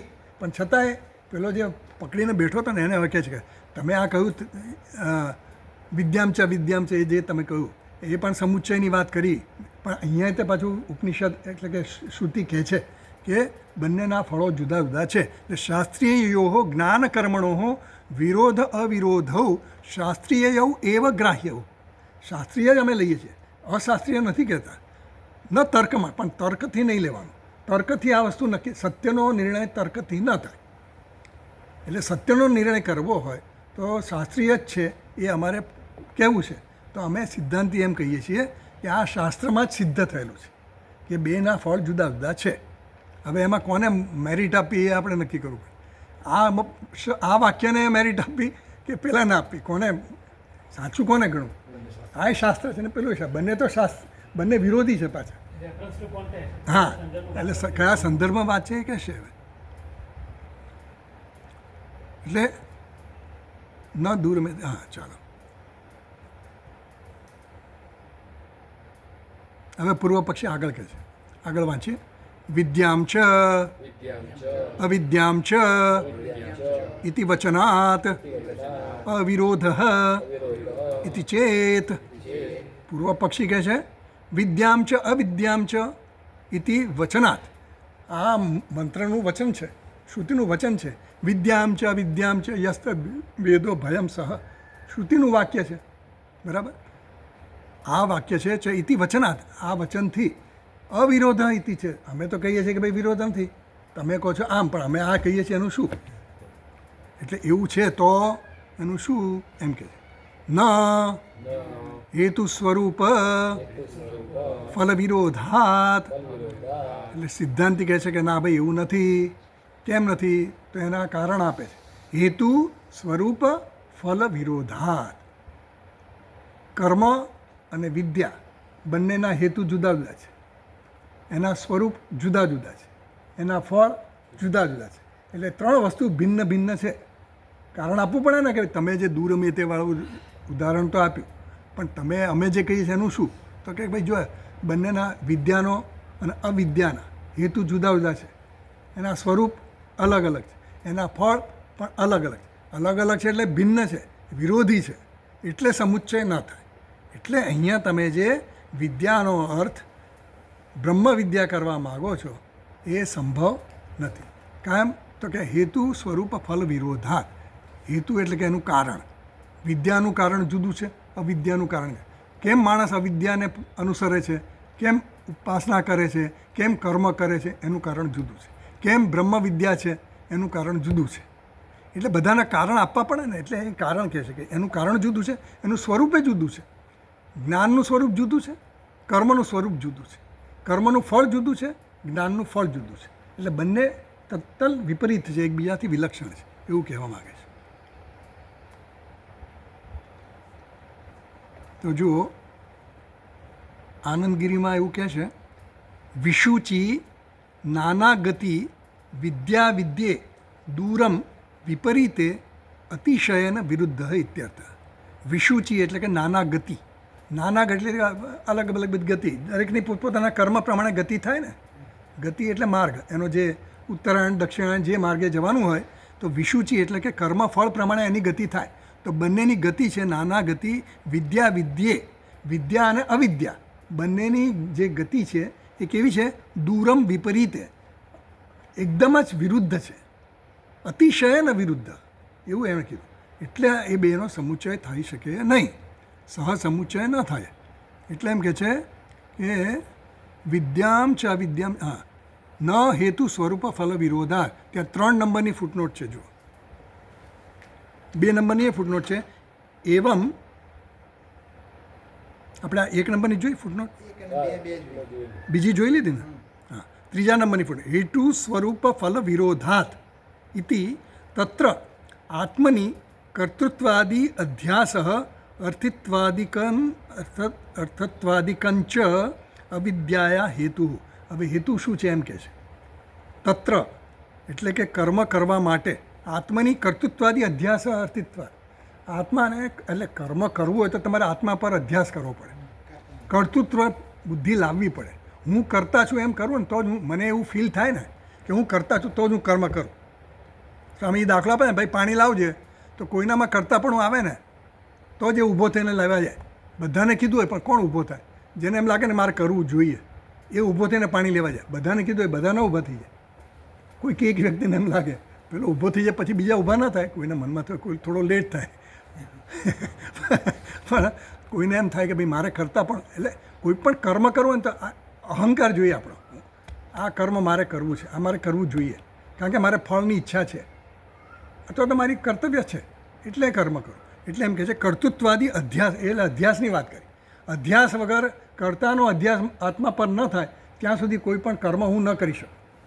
કોઈ પણ કર્મ કરવું હોય તો અધ્યાસ કરવો પડે, અહંકાર જોઈએ. એટલે કર્તૃત્વ છે અને પ્લસ અર્થિત્વાદિકમ. અર્થિત્વાદિકમ એટલે શું? એને કંઈક પ્રાપ્ત કરવાની ઈચ્છા, પ્રયોજન હોવું જોઈએ. કોઈ પણ કર્મ કરીએ તો એની પાછળ પ્રયોજન હોય ને, કે ભાઈ કંઈક મેળવવું છે મારે. કર્મ આપણે કરીએ શેના માટે? ફલાણી જગ્યાએ ભાઈ હું બજારમાં ગયો, શેના માટે ગયો? અમસ્તો આંટા મારવા ન જ જતો, કંઈક લેવા જવું, કંઈક વસ્તુ લાવવાની એટલા માટે. એટલે કંઈ પણ કર્મ કરીએ એની પાછળ પણ આપણો કંઈ પ્રયોજન હોય, એટલે અર્થિત્વ. એટલે કર્મ કરવા માટે આ બે વસ્તુ કીધી એમણે. શું? એક તો કર્તૃત્વનો અધ્યાસ જોઈએ અને બીજું કર્મ કરવા માટેનું પ્રયોજન પણ જોઈએ. જો આ અર્થિત્વ માટે છે ને આપણને 4 નંબર આમાં આપણને આગળ સમજાવેલું ભાષ્યકાર આદિકમ. હા, બધું જ આવીએ, ભોક્તૃત્વ પણ આવીએ. કારણ કે ભોક્તૃત્વ હોય ને તો જ કર્તૃત્વ આવે. જ્યાં સુધી મને ભોગવવાની ઈચ્છા ન હોય ત્યાં સુધી કર્મ કરવું નહીં. ભોગવવાનું પહેલાં જન્મે ભોગવવાનું કે આ ચા પીવી છે તો પછી કર્મ થાય કે ચલો ત્યાં જાઓ ગલ્લે પર. એટલે કોઈ પણ ભોગતા પણ અંદર જન્મે ને, આઈ વોન્ટ ટુ એન્જોય, ત્યારે પછી આઈ ડુ ઇટ. હા, હાઉ ટુ ડુ ઇટ અને એ બધું પછી, પણ પહેલાં મને ભોગવવાની બુદ્ધિ જન્મવી જોઈએ. તો આ છે ને અર્થિત્વ વિશે ભાષ્યકારે ત્યાં ટિપ્પણીકારે કીધેલું, અર્થી દક્ષો દ્વિજ અહમ બુધ ઇતિ મતિમાન કર્મસુ ઉક્ત અધિકાર. કર્મમાં અધિકારી કોણ છે? એટલે એના માટે કીધું અર્થી હોવો જોઈએ. અર્થી એટલે કે એને પ્રયોજન હોવું જોઈએ કે મારે આ પ્રાપ્ત કરવું છે. દક્ષ હોવો જોઈએ. દક્ષ એટલે કેવો? કુશળ હોવો જોઈએ. એને બુદ્ધિ હોવી જોઈએ પાછી કે મારે કર્મ કરતો જા તું આ લઈ આવ, તો લઈ આવવાની ખબર હોવી જોઈએ, ક્યાં જવું, કેવી રીતે જવું, બધું એને દક્ષ હોવી જોઈએ. એટલી દક્ષતા હોવી જોઈએ. બધું જ એને સમજાવવાનું ન હોય કે ભાઈ જો આમ જવાનું, તારે અહીંયા થેલી લઈને જવાનું, કે તારે સાયકલ લઈને જવાનું, કે સ્કૂટર લઈને, બધું એ બધું સમજાવવું ન પડે ભાઈ. બસ આ લઈ આવો એટલું કીધું એમાં સમજીએ. એટલે દક્ષ પણ હોવો જોઈએ. એમ આ યજ્ઞ, આ તો યજ્ઞની વાત છે. એટલે યજ્ઞ યાગાદી કરતો એને પણ ખબર હોય કે પંડિતજીને બોલાવવા પડે, અમુક સામગ્રી લાવવી પડે, લિસ્ટ લેવું પડે પહેલાં બધું. એટલે એ રીતના દક્ષ. પ્લસ મારે આ રીતે કરવું પડે, અબોટિયું પહેરવું પડે કે પિત્તાંબર પહેરવું પડે, જે કંઈ કરવું પડે બધું કરવું પડે. એટલે એ પણ દક્ષ. પ્લસ કર્મ જે પહેલાં મહારાજ કંઈ કહે એ પ્રમાણે સમજ પણ પડવી જોઈએ. પછી પહેલાં કે આચમની કરો તો આચમની એટલે શું પહેલાં એ સમજાવવું પડે, જળ એટલે શું એ સમજાવવું પડે, એવું બધું નહીં. એટલે એક એક વસ્તુની બધી એને એટલી તો કુશળતા હોવી જોઈએ. એટલે એમ કહે છે દક્ષ દ્વિજ, એટલે ત્યાં દ્વિજની વાત કરે. દ્વિજ એટલે બ્રાહ્મણ હોવા જોઈએ. એટલે દ્વિજ એટલા માટે કે જે કર્મ હોય ને, વિહિત કર્મ જે કંઈ પણ હોય, કે યજ્ઞ યાગાદી કંઈ પણ એના માટે વેદમાં બ્રાહ્મણે આ કર્મ કરવું, પછી ક્ષત્રિય ન કહે ક્ષત્રિયે આ કર્મ કરવું, તો બીજા એ યજ્ઞ ક્ષત્રિય કરતો હોય એ યજ્ઞ બ્રાહ્મણને અધિકાર નથી. એટલે દરેકના અધિકારિત્વ પ્રમાણે એને કર્મની વિહિત કર્મ કયા હોય. એટલે ત્યાં દ્વિજોહમ, હું આ બધું એનામાં કરતાં પણ આવવું જોઈએ કે હું બ્રાહ્મણ છું, મારે આ યજ્ઞનું ફળ જોઈએ છે, અર્થી છું, હું દક્ષ છું, મને બધી સમજ પડે છે, એટલે બધી રીતે હું તૈયાર થઉં. પછી કેવો છે બુધ, એને બુદ્ધિમાન પણ છે થોડો, કે ભાઈ મારે આ કરવું છે એટલે મારે શાસ્ત્રને અનુરૂપ કરવા, એ રીતનો પણ એનામાં સમજ છે. અને જે કંઈક પણ સૂચના આપવા માટે એ પ્રમાણે કરે છે. ઇતિ મતિમાન કર્મસુ ઉક્ત અધિકાર. આવો અધિકારી છે કર્મ માટે. કર્મ માટે અધિકારી કંઈ જેવો તેવો નથી. આ બધા એના 4 લક્ષણો કીધા. એટલે એમ કહે છે કે જે કર્મી હેતુ જે છે તત્ર આત્મની કર્તૃત્વાદી અધ્યાસ, ફૂટનોટ 3 નંબરમાં, કર્તૃત્વાદી અધ્યાસ અર્થિત્વાદિકમ ચ અવિદ્યાયા હેતુ. એટલે જે અવિદ્યા એટલે કે કર્મનો જે અધિકારી છે એ કેવો છે, એનામાં કર્તાપણું પણ હોવું જરૂરી છે અને એનું પ્રયોજન પણ હોવું જોઈએ, તો જ એ કર્મ કરે. બાકી કર્મ ન કરે. અમસ્તા કર્મ કરે ને તે કંઈ અનર્થ છે. વિવેકાદિ પૂર્વા મુમુક્ષા તું વિદ્યા હેતુ વિરોધ. એટલે આ હેતુનો વિરોધ બતાવે છે. જે વિદ્યાવાળો છે, જેને વિદ્યાની ઈચ્છા છે, એ કેવો છે? વિવેકાદિ પૂર્વા મુમુક્ષા. વિવેક, વૈરાગ્ય, સાધન ચતુષ્ટય સંપન્ન છે આ માણસ. જેનામાં સાધન ચતુષ્ટય સંપત્તિ છે, અથવા તો બ્રહ્મ જિજ્ઞાસા, આ બ્રહ્મને જાણવાની જિજ્ઞાસા કોને થાય?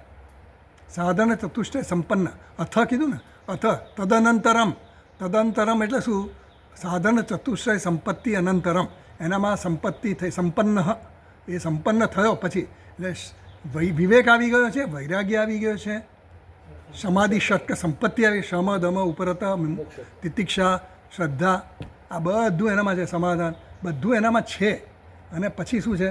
મુમુક્ષા છે, મોક્ષની ઈચ્છા પણ છે.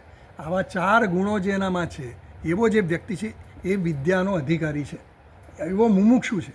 તો એ મુમુક્ષુ જે છે ને એ વિદ્યા હેતુ, એનું કારણ શું છે કે એનામાં આ મુમુક્ષા છે, એ એનું કારણ. પેલાનામાં એ મુમુક્ષા નથી. પેલાનામાં શું છે? બધી મહેચ્છાઓ છે, એને બધી ઈચ્છાઓ ભોગવવાની છે, ભોગેચ્છા છે. જ્યારે આને આવી જ તો બંને વિરુદ્ધ થઈ ગયા ને. પેલું બહિર્મુખતા માગે છે અને અંતર્મુખતા જોઈએ છે. એટલે આ મોટામાં મોટો વિરોધ છે. એટલે હેતુનો વિરોધ કર્યો એને. પછી બીજું કહે છે વાક્યજન્ય તત્વ અવગાહી ઇન્દ્રિયાંતર ચેષ્ટા નિર્વ્યપેક્ષ માનસ પરિણામ વિશેષ વિદ્યા સ્વરૂપમ. એટલે વિદ્યાનું સ્વરૂપ કેવું છે? વાક્યજન્ય તત્વમસી એવું વાક્ય સાંભળો, અહમ બ્રહ્માસ્મિ એવું વાક્ય સાંભળો તો આપણા મનમાં કંઈક આજે મુમુક્ષુ છે એના મનમાં શું જન્મે? તત્વગાહી ઇન્દ્રિય એટલે હું કેવો છું? અદ્વિતીય છું, હું બ્રહ્મ છું. બ્રહ્મ કેવું છે? એક છે, અદ્વિતીય છે. આગળ આવ્યું ને આપણે સંબંધ ભાષ્યમાં આવ્યું, જો બ્રહ્મનું બહુ સરસ ત્યાં આવ્યું ને. આત્માનું યાથાત્મક પ્રકાર. જો 3 નંબરનું પાનું કાઢો, કૈલાસ આશ્રમના પુસ્તકનું 3 નંબરનું પાનું છે. આ તો ખાલી આપણે થોડું રિવાઇઝ થાય કે એમાં શું કહ્યું છે. સંબંધ ભાષ્યમાં કહું ને 3 નંબર યાથાત્મ્ય યાથાત્મ્યમ છે આત્મન શુદ્ધત્વ, અપાપ વિદ્ધત્વ, એકત્વ, નિત્યત્વ, અશરીરત્વ, સર્વગતત્વ આદિ. આ બધા ક્યાં? આ કોના ગુણ છે? આત્માના ગુણ છે. આ હુંના ગુણ છે. એટલે આત્માના જે ગુણ ધરાવે છે એના જે લક્ષણ છે એ બધા કે શુદ્ધ છે, અપાપ વિદ્ધ છે, એક છે, નિત્ય છે, અશરીરી છે. આ બધા જે ધરાવનારો છે. એટલે એમ કે છે વાક્યજન્ય ફૂટનોટમાં 3 નંબરની ફૂટનોટ 49માં પાના વાક્યજન્ય તત્વ અવગાહી. આ તત્વનું જે જ્ઞાન આપણને આપે છે એ કેવું છે? ઇન્દ્રિયાંતર ચેષ્ટા નિર્વ્યપેક્ષ. કોઈ પણ ઇન્દ્રિય કે મનની ચેષ્ટાની અપેક્ષા રાખતું નથી. આ જ્ઞાન છે ને, જ્ઞાન કેવું છે? જ્ઞાન એ છે ને વસ્તુતંત્ર છે. કર્મ છે એ કર્મ છે એ કેવું છે? પુરુષતંત્ર. એટલે પુરુષ નક્કી કરી શકે કર્મ કરવું ન કરવું. જ્યારે જ્ઞાન છે એ જ્ઞાન આપણે નક્કી ન કરી શકીએ. મનુષ્ય નક્કી, આને ક્લિપ કેવી કે ગુલાબ કેવું એ હું નક્કી, આને ક્લિપ જ કેવી પડે. આને હું એમ કહું કે આને હાથી કહો તો ન ચાલે, તમે એને કંઈક બીજું કહો એ ન ચાલે. વ્યવહાર કરવા માટે વસ્તુતંત્ર અને પુરુષતંત્ર બંને છે જ.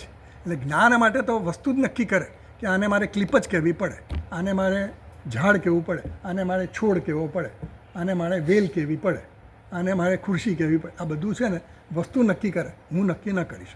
જ્યારે પુરુષ નક્કી કેમાં કરે? કર્મ હોય તો એમાં મારે કરવું ન કરવું કે બીજી રીતે કરવું, કોઈ પણ રીતે કરવું. એટલે આ બધી સ્વતંત્રતા ત્યાં છે, અહીંયા સ્વતંત્રતા નથી. એટલે જ્ઞાન જે છે એમાં એમ કે છે વાક્યજન્ય તત્વ અવગાહી ઇન્દ્રિયાંતર. એટલે એમાં ઇન્દ્રિયોનું કામ નથી. જ્ઞાન માટે ઇન્દ્રિયોની જરૂર નથી, મનની જરૂર નથી. એટલે ઇન્દ્રિયાંતર ચેષ્ટા નિર્વ્યપેક્ષ માનસ પરિણામ વિશેષ વિદ્યા સ્વરૂપ. એટલે એમાં કોઈ વૃત્તિની પણ જન્માવવાની જરૂર નથી જ્ઞાનમાં. અહમ બ્રહ્માસ્મિ વૃત્તિ જન્માવવાની, પણ જ્યારે જ્ઞાન થાય પછી એને એ વસ્તુની જરૂર રહેતી નથી. પછી એને યાદ ન રાખવું પડે કે હું બ્રહ્મ છું. એને સ્વાભાવિક છે, સ્પોન્ટેનિયસ. એ એના મનમાં એટલું બધું સ્વાભાવિક છે, સહજ છે કે હું બ્રહ્મ છું. પછી એને યાદ ના, જેમ આપણને ખબર છે કે આપણે જીવ છે, ઊંઘમાંથી ઉઠીને તું કોણ ભાઈ? તો હું ફલાણો. સ્વાભાવિક છે આપણને અત્યારે. પણ એની જગ્યાએ હું બ્રહ્મ જેવું સ્વાભાવિક થઈ જવું જોઈએ. એટલે એમ કહે છે કે વિદ્યા સ્વરૂપ કેવું છે? તો આવું છે. વિદ્યાનું સ્વરૂપ કેવું છે કે ઇન્દ્રિય કે મનની ચેષ્ટા વગરનું આ જ્ઞાન છે. એટલે એ જ્ઞાન માટે ઇન્દ્રિયની જરૂર નથી કે મનની જરૂર નથી. એટલે આ વિદ્યાનું સ્વરૂપ છે. સર્વેન્દ્રિય ક્રિયાઓઘ સ્તુ અવિદ્યા સ્વરૂપ. તો અવિદ્યાનું સ્વરૂપ કેવું છે? એમાં તો બધી ઇન્દ્રિયોની ને બધી ચેષ્ટાઓની જરૂર પડે છે કર્મમાં. પેલામાં ચેષ્ટાની જરૂર નથી પડતી અને આમાં ચેષ્ટાની જરૂર પડે છે. આમાં બધા કરણો જોઈએ, મન જોઈએ, બુદ્ધિ જોઈએ, ઇન્દ્રિય જોઈએ, કર્મેન્દ્રિયો, જ્ઞાનેન્દ્રિય, બધાનું જરૂર પડે કર્મ કરવા માટે. તો એમ કહે છે કે આ જે છે એ એનો વિરોધ છે. એટલે સ્વરૂપ વિરોધ. સ્વરૂપથી બંનેમાં વિરોધ છે. વિદ્યામાં અને અવિદ્યામાં બંનેમાં સ્વરૂપથી વિરોધ. જો તમે બ્રહ્મ વિદ્યા એવો અર્થ લો તો આમાં જે આર્ગ્યુમેન્ટ ચાલે છે શેની છે? વિદ્યાનો અર્થ બ્રહ્મ વિદ્યા કેમ નથી લીધો એની વાત છે. તો સ્વરૂપથી પણ વિરોધ છે. નિત્યમ, પછી આગળ નિત્યમ સુખમ વિદ્યાફલમ અનિત્યમ અવિદ્યાફલમ ઇતિ ફલ વિરોધ તસ્માદ ઇત્યર્થ. ફળમાં પણ વિરોધ છે. શું ફળમાં વિરોધ છે? નિત્યમ સુખમ વિદ્યાફલમ. વિદ્યાનું ફળ શું છે? નિત્ય સુખ છે. અને અવિદ્યાનું ફળ કેવું છે? અનિત્ય સુખ છે. સુખ છે પણ અનિત્ય છે, ક્ષણિક સુખ છે. તો બધાનો સરવાળો કરીએ તો મળે કે નહીં? બધાનો ટોટલ કરીએ તો અનંત સુખ મળે કે ન મળે? ન મળે. એની નંબર નિત્યનો સરવાળો નો સમેશન ઇન્ફિનિટની ન થાય, અનંત ન થાય. એટલે કે એ બંનેના ફળ પણ પરસ્પર વિરોધી છે. પેલાનું ફળ શું છે? વિદ્યાનું ફળ મોક્ષ છે, મુક્તિ છે હંમેશમાં. આ બધાના ફળ કેવા છે? બંધન કરતા છે. કર્મના ફળ કેવા છે? બંધન કરતા છે. અને જ્ઞાનનું ફળ કેવું છે? મુક્તિ છે. એટલે એમ કહે છે કે હેતુ સ્વરૂપ ફલ વિરોધાત. આ પૂર્વ પક્ષીને જવાબ આપ્યો કે ભાઈ તમે કીધું, પણ દૂર મેતે અમે જે વાક્ય કીધું ને એમાં શ્રેય અને પ્રેયની વાત આવે છે કે શ્રેયનો માર્ગ જુદો છે અને પ્રેયનો માર્ગ જુદો છે. બંનેના સાધનો જુદા છે, બંનેના હેતુ જુદા છે, બંનેનું ફળ જુદું છે. એટલે શ્રેય અને પ્રેય બંને વિરોધ છે, વિપરીત છે. જ્ઞાપકમ હિ વચનમ તું ન તું કારકમ યેન વિરુદ્ધમ અપી હેત્વાદિકમ અવિરુદ્ધમ કુર્યાત. એટલે શબ્દ, કોઈ પણ શબ્દ હોય ને એ શું છે? જે વસ્તુ જેવી છે એવું કહે. શાસ્ત્ર પણ જે વસ્તુ જેવી છે એવું જ કહેવાય. શાસ્ત્ર પછી ઊંધી વસ્તુ કહે તો એનો અર્થ કરવો પડે આપણે. શાસ્ત્ર એમ કે અગ્નિ હિમસ્ય ભેષજમ એવું કીધું શાસ્ત્રમાં. એટલે અગ્નિ જે છે એ હિમસ્ય એટલે કે બરફનો શત્રુ છે. અરે એની દવા છે, એની ભેષજ એટલે ભેષજ. અગ્નિ હિમસ્ય ભેષજમ એવું કીધું. ભેષજ એટલે દવા. તો અગ્નિ જે છે એ ઠંડીની દવા છે, એનો વિરોધી છે. બરાબર. તો હવે ક્યાંક એવું આવે કે ભાઈ અગ્નિ ઠંડો છે એવું આવે, શાસ્ત્રમાં એવું આવે ખરું, તો એનો અર્થ આપણે કરવો પડે. કે કયા સંદર્ભમાં કહે છે એ સમજવું પડે. એટલે અર્થઘટન કરવું પડે એનું. આપણે સીધો વાચ્યાર્થ જ ન લેવાય, પછી એનો લક્ષ્યાર્થ લેવાય. તત્વમસી એવું કીધું, તત્ ત્વમ અસી. હવે તે તું છે, ઈશ્વર તું છે. હવે સીધો એટલે અરે હું કંઈ હોતો, હું તો આવો મર્યાદિત, એકદમ જ અલ્પજ્ઞ, અલ્પજ્ઞાની, અલ્પશક્તિમાન, અલ્પવ્યાપી. અને પેલો તો કેવો છે? સર્વવ્યાપી, બધે જ છે, બધું જાણનાર છે. અને હું તો કંઈ જાણતો જ, મારામાં તો જ્ઞાન લિમિટેડ છે. તો પણ એનો પછી લક્ષ્યાર્થ લેવાનો. એટલે તત્વમસીમાં પણ લક્ષ્યાર્થ લીધો, વાચ્યાર્થ નથી લીધો. એટલે ભાષ્યકારે આ બધું સમજાવવું પડે. એટલે એમ કહે છે કે જ્ઞાપકમ હિ વચનમ. એટલે કોઈ પણ વચન, કોઈ પણ વાક્ય એને જ્ઞાપકમ એટલે આપણે જ્ઞાન કરાવે, ન તું કારકમ, પણ એ કંઈ કરવાનું ન કે.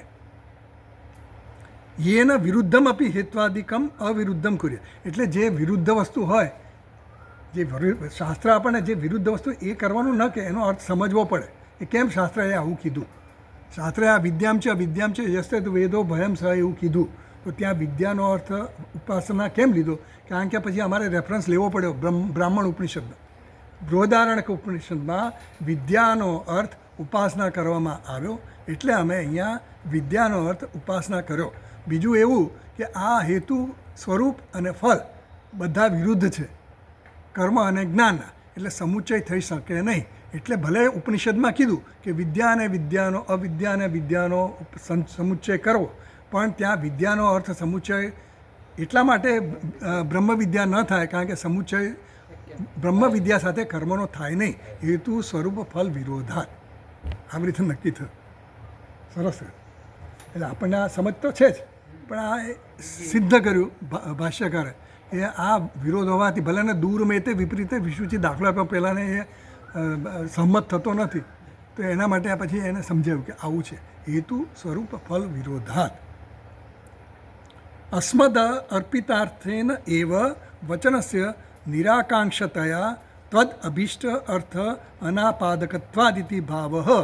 એટલે અમે જે અર્થ કર્યો કે વિદ્યા એટલે ઉપાસના અને બ્રહ્મ વિદ્યા નહીં, એ જ યોગ્ય છે એવું સિદ્ધ કર્યું ભાષ્યકાર. ચાલો આટલું રાખીએ.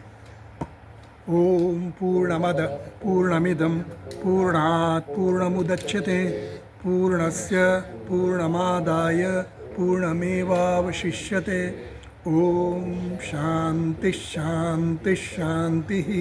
શંકરમ શંકરાચાર્યમ કેશવમ બાદરાયણમ સૂત્રભાષ્યકૃતૌ વંદે ભગવन्तૌ પુનઃ પુનઃ. ઈશ્વરો ગુરુરાત્મેતિ મૂર્તિભેદવિભાગિને વ્યોમવદ્વ્યાપ્તદેહાય દક્ષિણામૂર્તયે નમઃ. ઓમ શાંતિ શાંતિ શાંતિ. હરિ ઓમ. શ્રી ગુરુભ્યો નમઃ. હરિ ઓમ.